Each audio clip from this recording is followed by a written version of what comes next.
Welcome to Pioneering. I'm David Anthony. We're here, as always, with Eve, and we're in Seattle to talk about Nirvana. You said you saw them touring, or you saw them play a small club before Nevermind came out, right? Did you know, watching them, that, all right, this is going to be a band that's going to take over the world?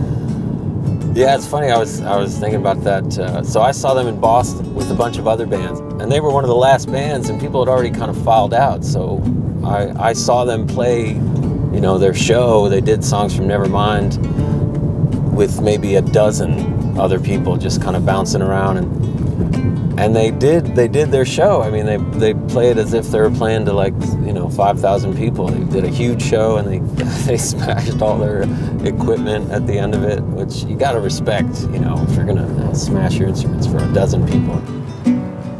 It was great. I loved it.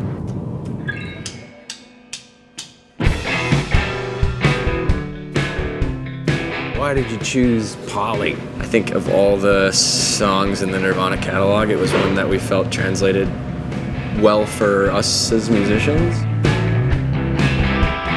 Polly wants a cracker. Think I should get off her first. A lot of Nirvana shows were kind of legendary for being, you know, really just kind of crazy, them trashing equipment, you know, lighting things on fire, doing all this, that, and the other. Did that draw you in, like their performance and their just intensity about it? I've definitely been in bands that have trashed their gear, trashed drum sets, jumped off stuff, into stuff. Maybe not knowing why we were doing it, just because we saw Nirvana do it, or whoever thought it looked cool. It hurts though.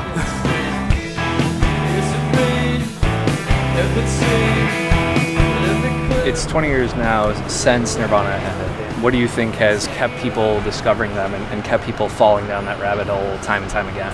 First and foremost, cultural impact and how it kind of altered the conversation. Really shifted the landscape from something that was fairly, you know, manufactured and digestible to something that was challenging for people and something that militantly approached the status quo. You kind of still feel those reverberations because there hasn't been a band like that since.